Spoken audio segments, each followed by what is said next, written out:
The Appalachian Mountains stretch endlessly, a vast, rolling wilderness hiding centuries of secrets. They are the backdrop for legends, the keeper of mysteries, and as some believe, the stage for a battle few ever hear about. Tonight we're diving into one such tale, one that whispers of a hidden war raging deep within the forested peaks. A war most of us will never see, but its impact is undeniable. This isn't just folklore. The truth, as you'll soon learn, is far more chilling than any ghost story. Picture this. A small mountain town nestled in the shadow of the Appalachians. The kind of place where everyone knows everyone, where life is simple, quiet. Or so it seems. It's a town that has weathered its fair share of hardships, from bitter winters to economic downturns, but something has changed in recent years. The locals, hardened no-nonsense people, whisper about strange lights flickering through the trees at night, the kind that don't come from fireflies or campfires. Hunters return with tales of guttural noises echoing in the distance, sounds no bear or wolf could make. And then there are the disappearances. Ask anyone in town, and they'll tell you about the day Casey Whitlock vanished. Casey wasn't just anyone. He was a father, a hunter, and a man who knew these woods better than most people know their backyards. He'd go out for days at a time tracking game, but he always came back, always. Until one crisp October morning, when his dog returned without him. No scratches, no blood, just trembling with an eerie hollow look in its eyes. Casey was never seen again. Search parties combed the woods, helicopters scanned the ridges, and yet nothing. Not a shred of clothing, not a broken branch. Some blamed a cougar. Others muttered about the terrain. But a few, the ones who dared to speak, hinted at something darker. Something they couldn't quite name. That's when rumors of a hidden conflict began to surface. One night, an older man, someone the younger folks called Crazy Joe, sat outside the local diner and muttered stories no one wanted to hear. He spoke about government helicopters flying low over the treetops, blacked-out SUVs parked just outside of town, and strangers asking questions no one dared answer. It's not just the animals disappearing, he said. There's a fight out there. A fight that doesn't belong to us. At first, people dismissed Joe's ramblings. But then others started noticing things, like the unmarked trucks that rolled in late at night and left before dawn. Or the way hikers, once frequent in these mountains, seemed to vanish from trails entirely. Local guides began refusing jobs to escort tourists, claiming the forest was different now. And the forest itself seemed off. The air felt heavier, the trees somehow darker, the once familiar sounds replaced with a disquieting silence. What could be happening deep in those woods? Why did a place so full of life feel suddenly watched? Some pointed to the government, claiming they'd closed off certain areas to keep people out. Others talked about secret groups, mercenaries, researchers, or worse, hunting for something or protecting it. And then there were the theories no one dared say out loud. Ancient forces awoken, forgotten spirits angered, or even creatures that didn't belong in our world. But whatever the answer, one thing is clear. Those mountains are no longer safe. The Appalachian wilderness, once a place of refuge and beauty, now hides something terrifying. And while the people in that small town try to go about their lives, there's no denying the tension that grows with every passing day. They can feel it creeping closer just beyond the tree line. So what's really happening out there? Is it a hidden government experiment gone wrong? A clash between humanity and nature? Or is it something none of us are prepared to face? Stay with me, because this story isn't just about what's lurking in the shadows. It's about the choices we make when the world as we know it begins to unravel. And trust me, the truth of what's happening in those mountains is more terrifying than you could ever imagine. The Appalachian Mountains have always been a place where people respected the land and feared it. Stories passed down through generations spoke of strange happenings, but they were always told with a chuckle, like campfire tales meant to scare the kids. It was easier to laugh off the old legends about the haunted woods or the watchers in the trees. But the older folks never laughed. They just shook their heads and muttered, "There's truth in every story, you know." Back in the 1800s, settlers spoke of eerie encounters with shadowy figures in the woods. They weren't native tribes. Those people had their own warnings about the mountains and kept a respectful distance from certain areas. The settlers claimed these figures were something else entirely, appearing at night with glowing eyes and moving without a sound. A few journals from that time, preserved in local archives, mention entire families packing up and leaving, abandoning their cabins without explanation. The mountains, they wrote, were alive with a terrible silence. Fast forward to today, and those old warnings have taken on a new shape. The quiet fear that used to linger on the edges of people's minds has grown into something more tangible. People in the town started noticing patterns, things that didn't make sense if you thought about them too hard. Like the way the birds would stop singing all at once, as if something had silenced them. Or how the deer, normally abundant along the trails, seemed to vanish without a trace. Hunters would talk about finding game carcasses, fresh kills, but no sign of predators, as if something had taken only what it needed and left the rest behind. Then there was the blackout. It happened on a humid summer night. Power outages weren't uncommon in the town, especially during storms, but this one was different. It wasn't just the town that went dark. It was the entire valley. Every light, every phone, every generator flickered out in unison. For hours, the mountains were cloaked in pitch-black silence.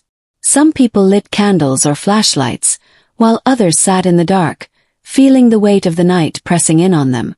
Those who ventured outside said they heard something in the distance, low, rhythmic sounds like drums or machinery. One man swore he saw faint red lights moving through the trees, far up the ridges. When the power came back on, there was no explanation from the electric company. Just a vague statement about anomalies in the grid. But the townspeople knew better. Something had happened that night, something they couldn't explain, and it left a mark. People started locking their doors at dusk. Curtains that had hung open for years were suddenly pulled shut. The town, once open and friendly, had become a place of whispers and sideways glances. One of the few people willing to talk openly was Ellie Miller, a schoolteacher who'd lived in the area her whole life.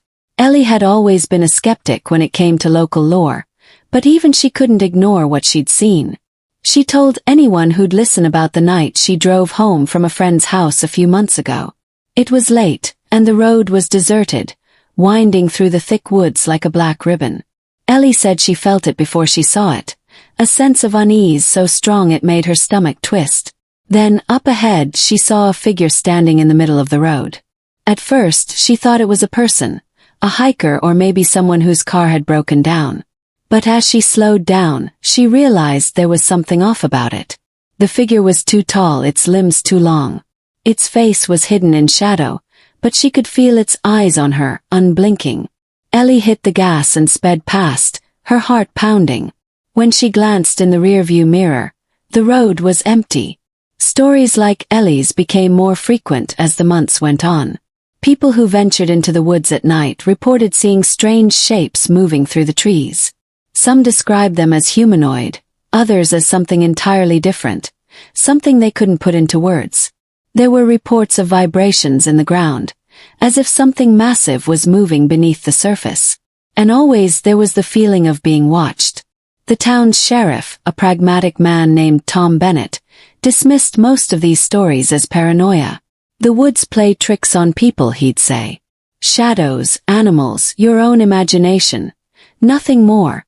But even Tom couldn't explain the growing number of missing persons cases. Over the past year, 5 people had vanished without a trace, all within the same stretch of forest. The search parties found nothing. No tracks, no belongings, not even a scrap of clothing. It was as if they'd been swallowed by the mountains themselves. And then there was the cabin. It sat deep in the woods, a dilapidated structure no one had lived in for decades. Local kids used to dare each other to visit it, but now even the bravest stayed away.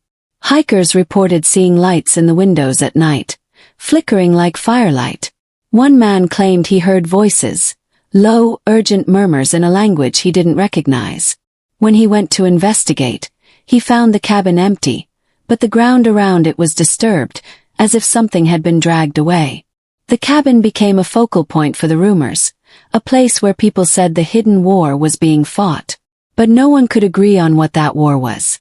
Some believed it was a government operation, testing advanced technology or weapons in secret.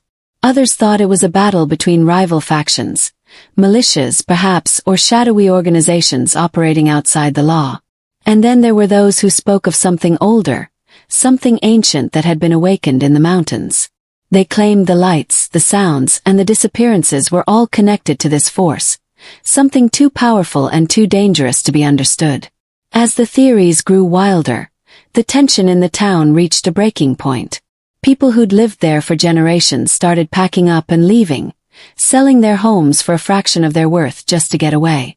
Those who stayed behind became more guarded, unwilling to talk to outsiders or even their neighbors. The sense of community that had defined the town for so long was crumbling under the weight of fear. But the truth was still out there, hidden in the dense, shadowy forest. And as much as the townspeople tried to ignore it, they couldn't escape the feeling that something was coming, something bigger than any of them could imagine. The cabin wasn't just a rumor anymore. Over time, more people started sharing hushed stories about seeing something strange near it. A group of teenagers swore they saw shadows moving inside one night, long and thin, with unnatural jerking movements. A hunter claimed he saw tracks in the snow outside, huge prints, not human or animal, leading up to the door and stopping abruptly as if whatever made them had simply disappeared. Sheriff Tom Bennett finally gave in to the growing pressure to investigate. He wasn't the type to believe in ghost stories or supernatural nonsense, but the reports had become too frequent to ignore. When one of his deputies, a young man named Jake, failed to return from a routine patrol near the area, Tom knew he couldn't chalk it up to coincidence anymore. Jake had been steady and reliable, the kind of guy who would never wander off without a word. The last radio transmission from him was barely audible, just static and a few garbled words. It's not alone. Tom decided to check the cabin himself. He didn't tell anyone except Ellie Miller, who had become something of an unofficial confidant to him. Ellie begged him not to go alone, but Tom was stubborn. "If I take a whole crew out there," he said, "it'll just stir up more panic. I'll check it out, and if there's anything worth worrying about, I'll call for backup." He promised to be back by morning. When dawn broke, there was no sign of Tom. His truck was found parked at the edge of the forest, the door wide open and the engine still warm. Inside, his radio sat on the passenger seat, the battery drained even though it had been fully charged the night before. His flashlight lay on the ground, cracked, and there were fresh boot prints leading into the woods. But like Jake, Tom had vanished without a trace. The sheriff's disappearance shook the town to its core. If even Tom, who had spent decades navigating these woods, could be taken, what chance did anyone else have? People began to wonder if the cabin was cursed, a place where anyone who entered was doomed to disappear. But the cabin wasn't the only source of fear. On the outskirts of town, a small group of loggers working in the woods reported a strange encounter. They'd been clearing trees when they heard a deep, vibrating hum, almost like a low-frequency engine, coming from somewhere above them. At first they thought it was a plane or a drone, but when they looked up, the sky was empty. The hum grew louder, vibrating through their chests, and one of the men started screaming, clutching his ears as if the sound was piercing straight into his skull. The others grabbed him and ran, leaving their equipment behind. When they returned the next day, the area they'd been working in was untouched. No trees cut down, no tools, nothing. It was as if they'd never been there at all. Word of these incidents began to spread beyond the town. Paranormal investigators, conspiracy theorists, and even a few journalists showed up, hoping to uncover the truth. But they were met with closed doors and cold shoulders. The townspeople were tired of being treated like a spectacle, and they didn't trust outsiders to understand what was happening. One of the journalists, a young woman named Lisa, refused to give up. She wasn't there for clicks or headlines. She genuinely wanted to understand what was going on. Lisa spent weeks interviewing locals, piecing together their stories. She spoke to Ellie Miller, who reluctantly shared her experience on the road that night. She talked to the loggers, the hunters, and even Crazy Joe, whose ramblings now seemed less like nonsense and more like warnings. What Lisa found disturbed her deeply. The stories weren't just about strange lights or disappearances. They pointed to something much bigger. There were mentions of underground tunnels, hidden labs, and secret experiments. Some people claimed the government had been active in the area for decades, using the mountains as a cover for classified projects. Others believed whatever was happening wasn't human at all, that it came from somewhere else entirely. Lisa decided to investigate the cabin herself. She convinced Ellie to come with her, knowing she couldn't go alone. Ellie was reluctant, but something about Lisa's determination convinced her. "If we don't find out the truth," Lisa said, "who will?" The two women set out on a cold, foggy morning, armed with flashlights, a camera, and a vague sense of courage. The woods were eerily quiet, the kind of silence that made every crack of a twig feel deafening. As they approached the cabin, Lisa noticed the air felt heavier, almost oppressive. It wasn't just fear, there was something physical about it, a pressure that made it hard to breathe. The cabin itself looked abandoned, its roof sagging and its windows shattered. But as they got closer, they saw something strange. The ground around it was perfectly clean. No leaves, no branches, nothing. It was as if someone or something had swept the area. Inside the cabin was empty. There were no signs of life, no furniture, no personal belongings. But the walls were covered in strange markings, symbols etched into the wood that neither of them could recognize. Some were geometric, others more fluid, almost organic. Ellie took pictures while Lisa examined the floor. That's when they found the trapdoor. It was hidden beneath a layer of dirt and debris, almost invisible unless you knew where to look. Lisa's hands shook as she pulled it open, revealing a narrow staircase leading into darkness. A cold draft rose from below, carrying with it a faint metallic smell. Ellie wanted to turn back, but Lisa was already descending. The stairs led to a tunnel, its walls smooth and metallic, as if it had been carved out with precision tools. The air was colder here, and the hum, the same low, vibrating sound the loggers had described, was faint but constant. They followed the tunnel, their footsteps echoing unnaturally. The deeper they went, the more unsettling it became. They passed rooms filled with strange equipment, machines that hummed softly and blinked with faint lights. One room contained shelves lined with jars, each holding what looked like biological specimens, fragments of bone, tissue, and something that pulsed faintly, as if it were still alive. Ellie couldn't take it anymore. She grabbed Lisa's arm and whispered, "We need to leave. Now." Before Lisa could respond, they heard it, a sound like nothing they'd ever encountered. It was low and guttural, almost a growl, but layered with something mechanical.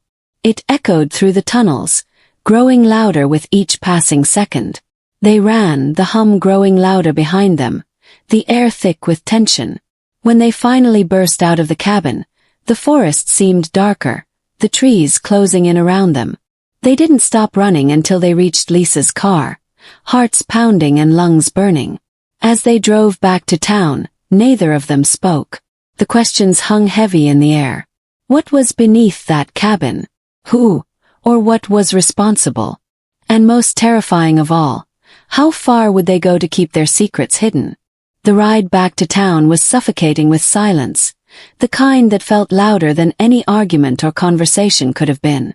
Ellie gripped the edges of her seat, her eyes fixed on the empty road ahead, while Lisa drove, her knuckles white against the steering wheel. Both of them were too shaken to speak, replaying the events over and over in their minds, trying to make sense of what they had just seen and heard. When they reached town, the air itself felt heavier, as if the mountains were pressing down harder than usual. The familiar streets no longer felt safe. Every shadow seemed deeper, every sound sharper. Ellie wanted to go straight home and lock her doors, but Lisa wasn't done yet. Something in her eyes had changed, a look of determination so fierce it bordered on desperation. "We have to go back," Lisa said finally, breaking the silence as she parked in front of Ellie's house. Ellie turned to her, her voice shaking. "Go back. Are you out of your mind? Lisa, we barely made it out alive. Whatever's down there, It's not something we can fight or even understand. Just leave it alone. But Lisa couldn't let it go. She'd felt something in that tunnel, something that pulled at her curiosity even as it filled her with dread. It wasn't just about the town anymore or even the missing people. There was something bigger happening, something that stretched far beyond the Appalachian Mountains, and she needed answers. The next day, Lisa tried to gather more information, but she quickly realized the town's unease had reached a breaking point. People avoided her, their eyes darting nervously as they muttered excuses to cut conversations short. The few who did talk to her had little to say beyond vague warnings. "You're digging where you shouldn't," one elderly man whispered, his hand trembling as he adjusted his hat. "Some things are better left buried." Ellie, despite her fear, couldn't bring herself to abandon Lisa entirely. That night, she showed up at Lisa's motel room with a flashlight, a thermos of coffee, and a map of the area. "If we're doing this," she said, her voice low but steady, "we're doing it right. No more rushing in blind." Lisa nodded, grateful but wary. She didn't want Ellie to be dragged deeper into the danger, but she also knew she couldn't do it alone. The map revealed a network of old mining tunnels stretching beneath the mountains, some of which aligned eerily well with the areas where people had disappeared. The cabin, it turned out, was built almost directly over a main junction of these tunnels.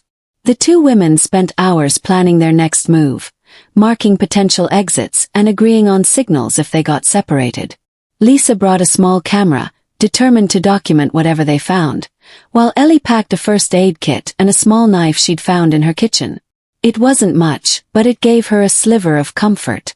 They set out just before midnight, the town quiet and still. The drive to the cabin felt like a journey into another world, the road winding through the dense, shadowy forest. When they arrived, the air was colder than it had been the night before, and the hum, faint but unmistakable, was already vibrating through their chests. This time they didn't hesitate. Lisa opened the trapdoor, and the two of them descended into the tunnel, their flashlights cutting through the suffocating darkness. The metallic walls seemed to close in around them, the air growing colder with every step. They moved cautiously, stopping to listen for any sound beyond the constant hum. The strange equipment they'd seen before was still there, blinking and humming softly, but now it felt more ominous, as if it were aware of their presence. Further down, they came across a new section of the tunnel they hadn't noticed before. The walls here were different, smoother, almost polished, and lined with what looked like faint, glowing symbols. Ellie ran her fingers over one, feeling the warmth beneath her touch. This isn't man-made," she whispered, her voice trembling. Lisa took a step forward, her flashlight revealing a large metal door embedded in the wall. It was massive, with no visible handle or hinges, and it seemed to pulse faintly with light, as if it were alive. Before either of them could react, the hum grew louder, almost deafening. The sound was accompanied by a vibration so strong it made the ground tremble beneath their feet. Ellie grabbed Lisa's arm, her voice panicked. "We need to leave. Now." But Lisa couldn't move. Her eyes were fixed on the door, which was beginning to open, slowly, impossibly, without any visible mechanism. Beyond it was nothing but darkness, thick and impenetrable, yet they both felt something staring back at them. A shape began to emerge from the shadows, tall and indistinct, its edges flickering as if it weren't entirely solid. The air grew colder still, and the vibration in the ground seemed to synchronize with the beat of their racing hearts. Then came the sound, a low, guttural growl layered with something that almost resembled speech. It wasn't a language they could understand, but it carried an undeniable weight, a sense of warning that sent chills down their spines. Lisa fumbled for her camera, her hands shaking so badly she could barely hold it steady. She managed to snap a few pictures before the shape moved closer, its presence pressing against them like an invisible wall. Ellie grabbed Lisa's arm again, this time pulling her with all her strength. "Lisa, we have to go," she screamed, her voice barely audible over the roar of the hum. They turned and ran, the tunnel echoing with the sound of their footsteps and the ever-growing vibration.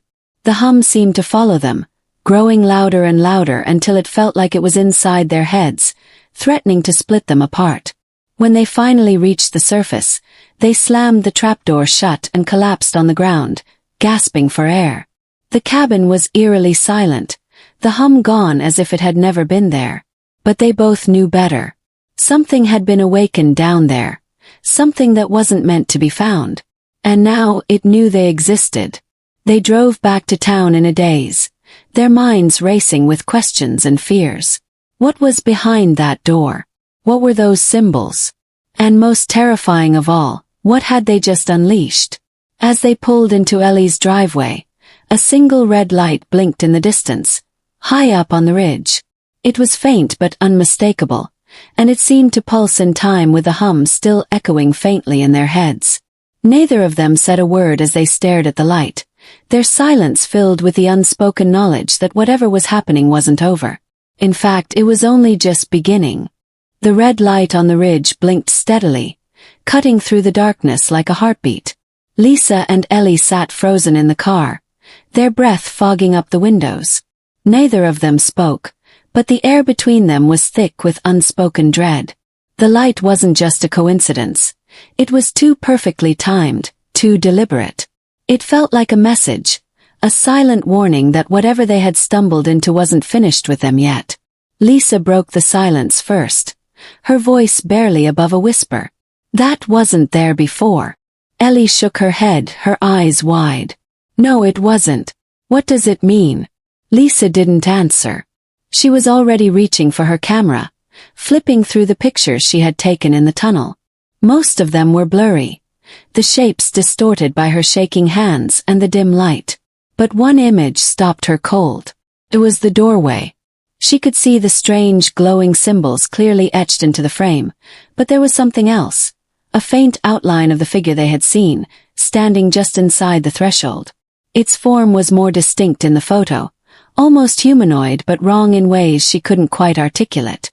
The edges of it seemed to ripple, as though it were made of static. Ellie leaned over to look and gasped. What is that? Lisa shook her head, her mouth dry. I don't know. But it was watching us. The two of them sat in stunned silence, staring at the photo. The longer they looked, the more unsettling it became. There was something in its stance, in the way it seemed to lean forward slightly, that gave the impression it was studying them just as intently as they were studying it. Ellie finally broke the silence. We need to tell someone. The sheriff's office, the state police, someone. Lisa hesitated. And say what? That we found some kind of creature under a cabin. They'll think we're crazy. They might even blame us for the disappearances. Ellie opened her mouth to argue but stopped when a faint vibration passed through the car. It wasn't like the hum they had heard before. This was different, a low, rhythmic pulse that seemed to resonate through the ground itself. The red light on the ridge blinked faster, almost in time with the vibrations. Lisa gripped the steering wheel, her knuckles turning white. It's getting closer, she said, her voice barely audible. Without another word, she started the car and drove, the tires kicking up gravel as they sped away from Ellie's house. They didn't know where they were going, only that they had to get as far away from that light as possible. As they drove, the vibration seemed to follow them, faint but constant, like a predator stalking its prey. The forest around them felt alive, the trees swaying unnaturally in the windless night. Shadows stretched and twisted in the headlights, creating shapes that disappeared as quickly as they appeared. Ellie's phone buzzed in her lap, making her jump. She picked it up with trembling hands and stared at the screen. It was a text message, but there was no name or number, just a string of random characters in the sender field. The message itself was short. You were warned. Ellie showed it to Lisa, her hands shaking. Who sent this? Lisa glanced at the phone and then back at the road, her jaw clenched. I don't know. But it's not a coincidence. Before Ellie could respond, the car's radio crackled to life, even though it had been turned off. A distorted voice filled the car, speaking in a language neither of them could understand. The tone was urgent, almost angry, and the sound made their skin crawl. Lisa reached out to turn the radio off, but it wouldn't respond. The voice grew louder, the distortion deepening until it became a guttural roar. Then, just as suddenly as it had started, it stopped, leaving an eerie silence in its wake. Ellie's breathing was ragged, her eyes darting around the car. "This isn't happening. This can't be real." Lisa didn't respond. Her focus was on the road ahead, where a figure had appeared out of nowhere. It stood in the middle of the road, tall and unmoving, its shape illuminated by the car's headlights. Lisa slammed on the brakes, the tires screeching as the car skidded to a stop just inches from the figure. But when they looked again, it was gone. Ellie let out a choked sob, her hands clutching the dashboard. "What is happening to us?" Lisa gripped the steering wheel tightly, her mind racing. "I don't know," she said, her voice steady despite the fear in her eyes. "But I think we're in the middle of something we don't understand.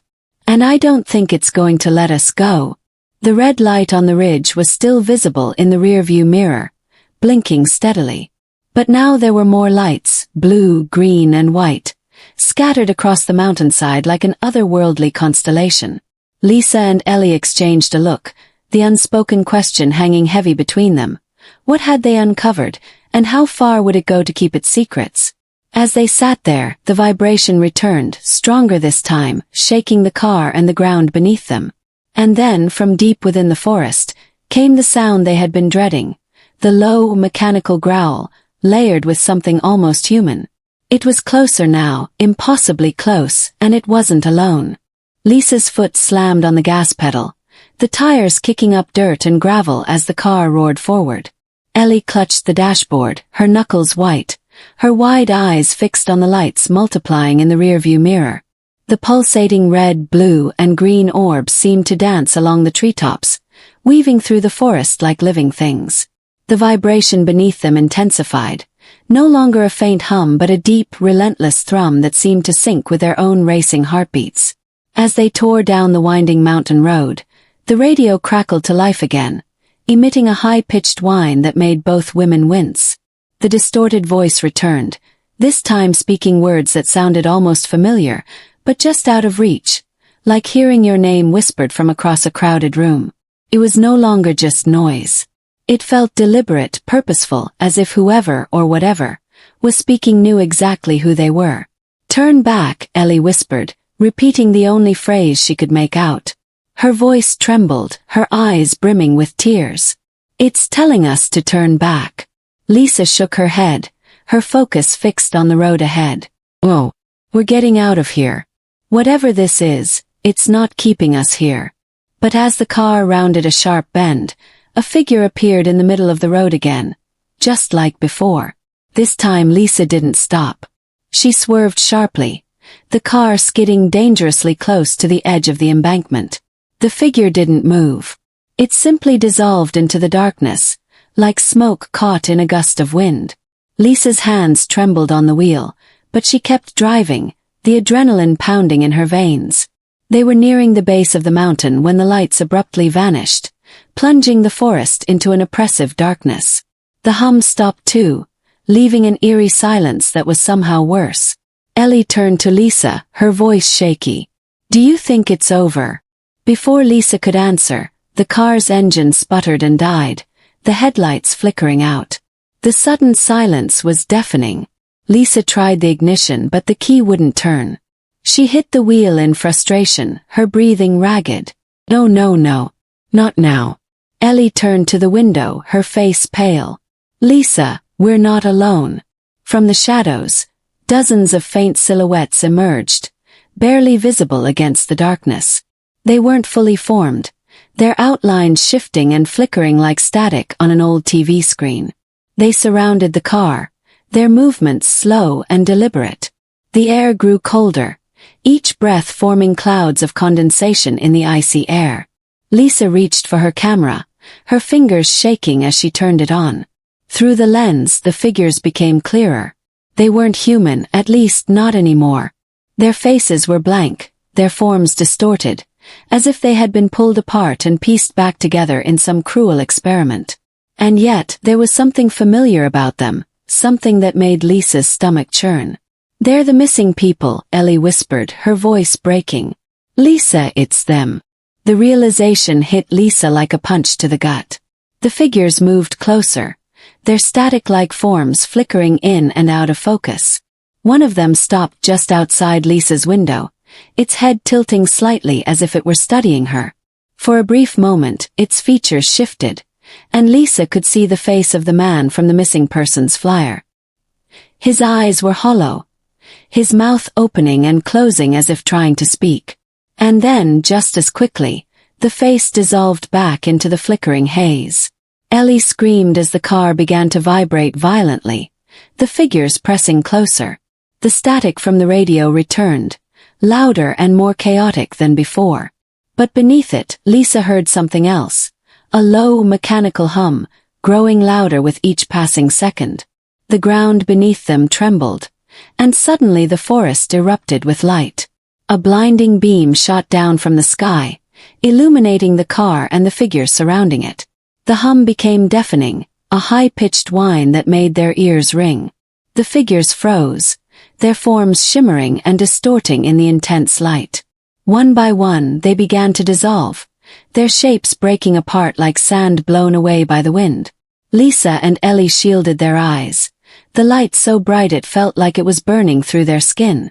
And then, as quickly as it had appeared, the light vanished, plunging the forest back into darkness. The hum stopped, leaving an oppressive silence in its wake. For a moment, neither of them moved. The figures were gone, the forest still. Lisa tried the ignition again, and this time the car roared to life. She didn't hesitate, slamming her foot on the gas and speeding away from the mountain as fast as the car would go. They didn't stop until they reached the edge of town, the first rays of dawn just beginning to break over the horizon. The streets were empty, the town eerily quiet. Lisa parked the car in front of Ellie's house, her hands still trembling as she turned off the engine. Ellie turned to her, her face pale and tear-streaked. What just happened? Lisa shook her head, unable to find the words. She reached for her camera, flipping through the photos she had taken. Most of them were still blurry, distorted by the chaotic movement and the intense light. But one photo stood out, a single clear image of the figure at the doorway, its form fully visible. Lisa stared at the photo, her heart pounding. The figure wasn't just studying them. It was pointing at something on the ground near its feet. A faint, glowing symbol, identical to the ones they had seen in the tunnel. Ellie leaned over, her eyes widening as she saw the photo. What is that? Lisa didn't answer. She was already thinking about the tunnel, the strange symbols, and the figure's deliberate gesture. Whatever they had uncovered, it wasn't over. The mountain still held its secrets, and now they had seen too much to walk away. As the sun rose over the Appalachian Mountains, casting long shadows across the quiet town, one thing was certain. The war wasn't just happening in the shadows. It was coming for them. And this time there would be no escape. Lisa and Ellie sat in the car as the morning sunlight streamed through the windshield, painting everything in soft gold. For the first time in hours, the world felt still. There were no lights chasing them, no voices crackling through the radio, and no shadows pressing against their windows. But the quiet wasn't comforting. It felt fragile, like it could shatter at any moment. Ellie shifted in her seat, her arms wrapped tightly around herself. She hadn't said much since they left the mountain, and Lisa didn't blame her. What could either of them say? Everything they'd witnessed felt impossible to put into words. But it wasn't over, Lisa knew that. The photo on her camera was proof. Whatever was happening up there, whatever had taken those people, it hadn't gone away. And it wouldn't until someone stopped it. Ellie finally broke the silence, her voice trembling but steady. Do you think anyone will believe us? Lisa sighed, leaning back against the seat. I don't know. Probably not. She hesitated, her fingers tightening around the camera. But it doesn't matter. We know what we saw. And we can't just pretend it didn't happen. Ellie nodded slowly, her gaze fixed on the horizon. So what do we do? Go to the police. The news. What if they just laugh at us? Lisa thought about it, her mind racing through the possibilities. The police would dismiss them, maybe even think they were responsible for the disappearances. The media might twist their story, turning it into some sensationalized tabloid piece. But there had to be someone who would listen. "I have an idea," Lisa said after a long pause. "There are researchers, people who study stuff like this. Strange events, unexplained phenomena. Maybe if we show them the photos and tell them what happened, they'll take us seriously." Ellie looked doubtful but didn't argue. "And if they don't?" Lisa's jaw tightened. "Then we figure it out ourselves. We can't just let this keep happening." They agreed to go back to Ellie's house to regroup. As they stepped inside, the familiar smell of coffee and old wood greeted them, grounding them for the first time in hours. Ellie made a pot of coffee while Lisa spread out the photos and notes on the kitchen table. Looking at the images again made Lisa's stomach turn. The figures, the symbols, the eerie glow, they all felt more sinister in the light of day. She couldn't stop thinking about the message in the photos, the way the figure had pointed at the glowing symbol on the ground. It wasn't random. It was a clue. "Do you think it's some kind of map?" Ellie asked, leaning over the table. Lisa frowned, studying the photo more closely. The symbol was intricate, almost geometric, with lines and circles intersecting in a pattern that felt deliberate. "Maybe," she said slowly. "Or maybe it's a warning. Like a marker for something dangerous." Ellie shivered. "Great. More danger is exactly what we need." Lisa managed a small smile, but it didn't last. Her mind was already turning over the possibilities. If the symbol was a warning, then there were probably more of them out there. And if they could find those symbols, maybe they could figure out what they were protecting or hiding. They spent the rest of the day poring over maps, trying to match the symbol to any known landmarks or patterns in the area. It was painstaking work, but by late afternoon they had a breakthrough. Lisa found an old forestry map with strange notations in the margins, symbols that looked strikingly similar to the ones they'd seen. "This is it," Lisa said, her voice tinged with excitement. "These markings line up with the mountain. Look, there's one near the old mine shaft, another by the ridge, and a third near the river." Ellie leaned in, her brow furrowed. "But what do they mean? Are they just locations, or is there something buried there?" Lisa didn't have an answer, but she knew they had to find out. The symbols were too specific, too deliberate, to be a coincidence. And if they were right, then the mountain wasn't just a random hotspot for disappearances. It was the center of something much bigger. By the time the sun set, they had a plan. It wasn't perfect, it wasn't even good, but it was all they had. They would go back to the mountain, retrace their steps, and try to find the other symbols. If they could piece together the puzzle, maybe they could figure out what was happening and how to stop it. The drive back to the mountain was tense. Neither of them spoke much, the weight of what they were about to do pressing down on them. But as they neared the base of the ridge, Lisa felt a strange sense of clarity. This was the right thing to do, no matter how dangerous it was. They couldn't just turn their backs and hope the problem went away. When they reached the first symbol near the mine shaft, Lisa's heart sank. The ground around the symbol had been disturbed, the lines partially erased as if someone, or something, was trying to hide it. But enough of the pattern remained for them to take photos and notes. The second symbol near the ridge was even more damaged, almost unrecognizable. But as they examined it, Ellie noticed something strange. The air around the symbol felt colder, heavier, as though they had stepped into another world. "It's like the air is wrong," Ellie said, rubbing her arms. "Do you feel that?" Lisa nodded, her breath visible in the freezing air. "It's like the energy we felt in the tunnel. It's still here, just weaker." The third symbol near the river was the most intact, glowing faintly in the moonlight. As they studied it, Lisa noticed something she hadn't seen before. A series of smaller marks around the edge, almost like writing. "Do you think it's a language?" Ellie asked, crouching down for a closer look. Lisa nodded. "It has to be. But what does it say?" Before they could examine it further, the ground beneath them trembled. The vibration was back, stronger than ever, and the hum returned, filling the air with an oppressive energy. The forest around them came alive, shadows twisting and flickering as if the mountain itself was waking up. Lisa grabbed Ellie's arm, pulling her back toward the car. "We have to go. Now." They ran, the vibration growing stronger with each step.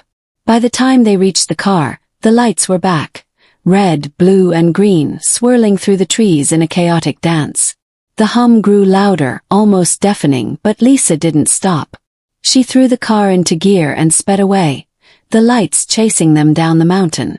It wasn't until they reached the edge of town that the lights disappeared, the hum fading into silence. Lisa pulled over, her hands shaking as she gripped the steering wheel. Ellie stared out the window, her voice barely above a whisper. "Do you think it's over?" Lisa shook her head, her eyes fixed on the dark outline of the mountain in the distance. "Whoa. But we've done all we can. For now." They sat in silence for a long time, the weight of their discovery pressing down on them. They didn't have all the answers, but they had enough to know that the mountain's secrets were far darker and more dangerous than they had ever imagined. As they drove back to Ellie's house, the first rays of dawn began to break over the horizon, casting the mountain in a golden light. It looked peaceful, almost serene, but Lisa knew better. The war wasn't over. It was just beginning.